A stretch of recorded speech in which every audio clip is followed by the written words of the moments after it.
ঠিক করছে, প্রতিবাদ হচ্ছে, গণতান্ত্রিক পক্ষে প্রতিবাদ হওয়া দরকার।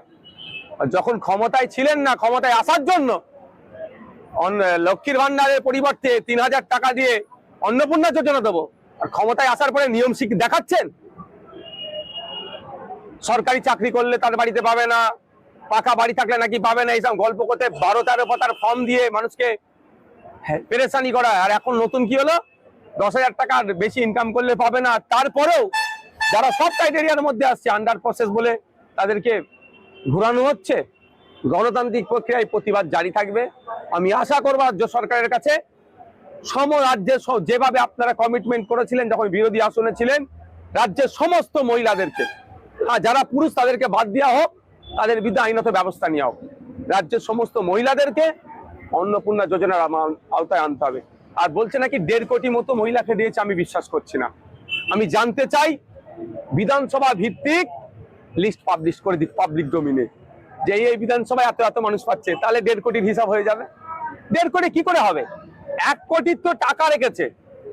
1 কোটি মহিলাকে অন্নপূর্ণা যোজনা দেবে, তার টাকা 36,000 কোটি টাকা বরাদ্দ হয়েছে অন্নপূর্ণা যোজনার জন্য। একটা মহিলা 3,000 টাকা করে মাসে পেলে 3 বারাম 36,000। 1 কোটি মহিলার জন্য 36,000 কোটি টাকা একদম। তো তারপরে ক্যাবিনেট থেকে কি টাকা বাড়িয়ে, ক্যাবিনেট বসে কি টাকা বাড়িয়েছে? তাহলে যদি ক্যাবিনেট বসে লোক অন্নপূর্ণা যোজনার টাকা বাড়িয়ে থাকে, নিশ্চিতভাবে পাবলিক ডোমিনে আসবে। তাহলে এখন পুরো গোল গোল করে ঘুমানো, মানে বোঝানো চাই।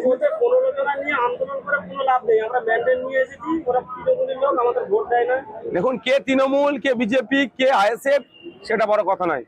উনি ঘোষণা করেছিলেন, তার দল প্রতিশ্রুতি দিয়েছিল বাংলার মহিলাদেরকে যে 1,500 নয়, আমরা 3,000 দেব। সেটা দিতে হবে। 15 জন। দেখুন, বৃষ্টির ফুটা কত বড় হয়, থোড়া থোড়া মিলকে বহুত হতা হয়। ওই 1 ফুটা বৃষ্টি কিন্তু ভাসিয়ে দেয়, বন্যা হয়ে যায়। আজকে 15 জন যদি থাকে, কালকে এটা 1.5 কোটিতে পৌঁছাতে বেশি টাইম লাগবে না। আর প্রতিবাদ খুব ছোঁয়াচে রোগ, প্রতিবাদটা খুব ছোঁয়াচে রোগ। এই রোগ যদি একবার ধরে যায় না, বিপদ আছে। তো আমি বলবো, গণতান্ত্রিক প্রক্রিয়ায় প্রতিবাদকে আমি সমর্থন করি। সরকারকে বলবো ইমিডিয়েট পঞ্চায়েত স্তর থেকে সার্ভে করে দ্রুততার সাথে মহিলাদেরকে মন্ত্রিমণ্ডলে পৌঁছে দেওয়া।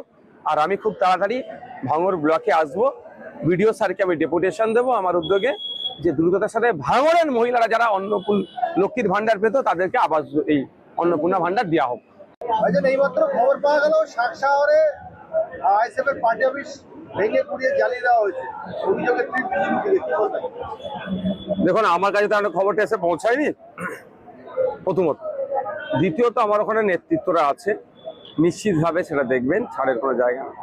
তবে ব্যাপারটা হচ্ছে, এই যে পার্টি অফিস পুরানোর কথা যেটা বলছেন, বা হিংসার কথা যেটা বলছেন, খোঁজ নিলে দেখুন 4 তারিখের পরে যে তৃণমূলগুলো বাঁচার জন্য দল চেঞ্জ করেছে, জার্সি বদল করেছে, তাদের দিয়ে হয়তো হয়েছে। কারণ আমরা দেখছি তো বেশ কয়েকটা দিন ধরে রাজ্যের বিভিন্ন প্রান্তে যেভাবে অরাজকতা, হিংসা ছড়াচ্ছে, বিভিন্ন প্রতিষ্ঠানে আক্রমণ থেকে শুরু করে বিভিন্ন জায়গায় আক্রমণ কারা চালাচ্ছে? বিজেপি অবশ্যই, কিন্তু তাদের নেতৃত্বে কারা আছে দেখলে দেখা যাবে সে প্রাক্তন তৃণমূলরা। আর 4 তারিখে যারা পড়া হয়েছে, আমরা বিষয়টা দেখব, আমাদের নেতৃত্বরা দেখবে, একটাও ছাড় পাবে না। ভাবে